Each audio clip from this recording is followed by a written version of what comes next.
জনসমুদ্র দেখলেই বোঝা যায় যে সবাই কতটা আনন্দিত। এই যে এতগুলো প্রাণের বিনিময়ে আমরা এই স্বাধীনতা পেলাম, সবার জন্য আসলে আমাদের মনে অনেক দুঃখ।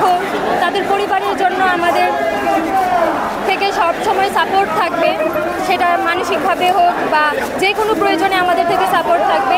আর আমরা চাই যে এই স্বাধীনতা অব্যাহত থাকুক। দেখেন, আমরা যে সরকারটা চাচ্ছি, যে মূলত যে ছাত্র অভ্যুত্থানটা হলো, যে এতগুলো ছাত্রদের, আমাদের যে ছাত্র সমাজ বলেন, তারপরে সেখানে যে জনসমাজ অ্যাড হলো, সবার যে আকাঙ্ক্ষাগুলো ছিল আন্দোলনের শুরুতে, সেই আকাঙ্ক্ষাগুলো যেন বাস্তবায়ন করে সেরকম একটা সরকারই আমাদের দরকার, যারা কিনা দেশের অর্থনীতিকে সমৃদ্ধির দিকে নিয়ে যাবে, শিক্ষা ব্যবস্থার উন্নতি করবে, বৈষম্য বিরোধী ছাত্র আন্দোলন থেকে মানে যে সমস্ত পদক্ষেপ নেওয়া হয়েছে আর এখনও যে সমস্ত কার্যক্রম চলছে, যে বন্যার্তদের সহায়তা করা বা হচ্ছে যেখানে যে কোনো ধরনের সমস্যা হচ্ছে সেখানেই ছাত্র সমাজ প্রতিবাদ করছে, অবশ্যই আমরা সেটাতে অনেক সন্তুষ্ট। আর আমরা আশাবাদী যে ভবিষ্যতেও এটা অব্যাহত থাকবে।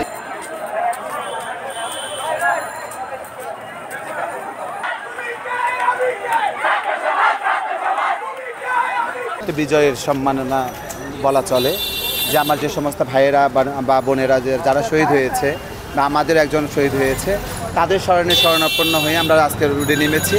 তাদের স্মরণে থেকে বাংলাদেশের সবাইকে মেসেজ দেওয়ার জন্য, বাংলাদেশে না সারা বিশ্বের মানুষকে মেসেজ দেওয়ার জন্য যে না, যারা চলে গেছে তাদেরকে স্মরণ করার মতো কেউ আছে। সেই হিসাবে ছাত্র জনতা ডাক দিয়েছে, আমরা মাঠে চলে আসছি।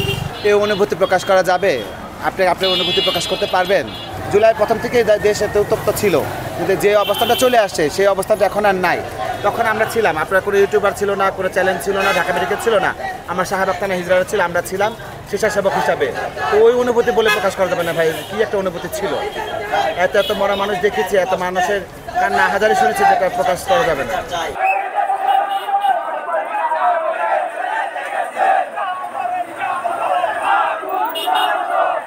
আজকের এই দিনে গত মাসে আমরা দেশ স্বাধীন হয়েছিল, আমাদের দেশ থেকে আমাদের আন্দোলনের মুখে টিকতে পারে নাই, স্বৈরাচার সরকার পলায়ন করছে। তাই এই উপলক্ষে আমাদের এই আন্দোলনে যারা শহীদ হয়েছে, যারা আহত হয়েছেন, ওনাদের স্মরণে আজকে আমাদের এই মাস, ওনাদের স্মরণে আমরা চলে আসছি।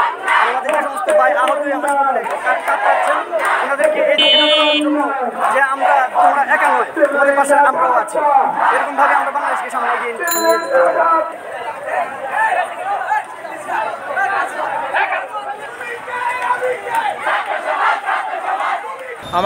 আমাদের যে হচ্ছে বিজয় উল্লাস, আজকে স্বৈরাচারী সরকারের যে হচ্ছে পতন হয়েছিল, পতনে যে 1 মাস পূর্ণ হলো, সেটা হচ্ছে সুন্দরভাবে পালন করার চেষ্টা করব। 1 মাস আগে আমরা যে হচ্ছে ফ্যাসিস্টবাদী সরকারের বিরুদ্ধে যে আমরা আন্দোলন করেছিলাম, খুব একটা হচ্ছে খারাপ পজিশনে আমাদের খারাপ একটা পজিশন তৈরি হয়েছিল। এবং আপনারা খুব ভালো করে জানেন যে আমাদের স্বৈরাচারী সরকার বিভিন্ন ধরনের বাহিনী দিয়ে আমাদের উপর একটা আক্রমণ করেছিল।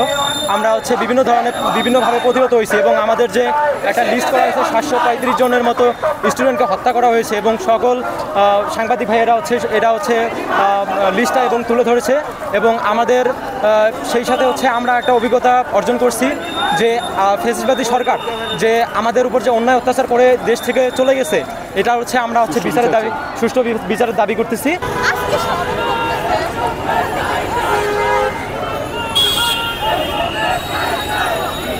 আমাদের দাবি এইটা যে আমাদের সেফটিটা যেন এনশিওর করতে পারে তারা। আমরা যেমন আগে যেমন জামা কাপড় পরে রাস্তায় রাত্রেবেলা বের হয়ে যেতে পেরেছিলাম, সেটা যেন আমরা সবসময় পারি। এইসব চাই আমরা। আমাদের শিক্ষা ব্যবস্থা থেকে শুরু করে রাস্তাঘাট, আমাদের স্বাস্থ্যখাত যেখানে যা আছে, সব যে দুর্নীতির ওপর যে একবার নির্ভর ছিল, এটা কিন্তু সব আসলে আমরা চাচ্ছি যে সব যেন ঠিক হয়ে আসে। অবশ্যই একদিনে তো সব হবে না, এটা আপনারাও জানেন, আমরাও জানি। একদিনে হোক, 1 মাসে হোক, 1 সপ্তাহেও হয়তো, 1 মাসে হয়তো সবকিছু একবারে তো ঠিক হবে না। পুরো দেশের পুরো সিস্টেমটা একবারে নতুন করে চেঞ্জ করা হচ্ছে, সেটা একটু সময় লাগবে। কিন্তু একটা জিনিস যেটা একটু চেঞ্জ লাগবে, তারা কাজগুলো যে ঠিকভাবে করছে সেটা একটু এনশিওর করতে হবে। শেখ হাসিনা যাওয়ার পরে আমাদের দেশটা এখন আমরা ইনশাআল্লাহ আমরা যদি সামনে এগিয়ে যেতে পারি ডক্টর ইউনূসের জন্য।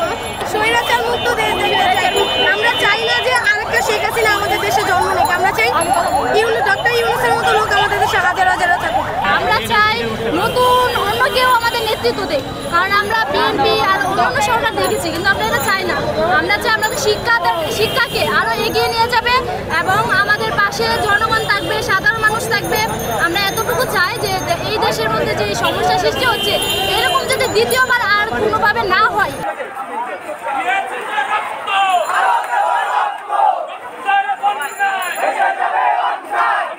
সংবাদ, ফিচার ও অনুষ্ঠানের জন্য ভিজিট করুন সংবাদ প্রকাশের ওয়েবসাইট এবং যুক্ত থাকুন ফেসবুক পেজ ও ইউটিউব চ্যানেলের সঙ্গে।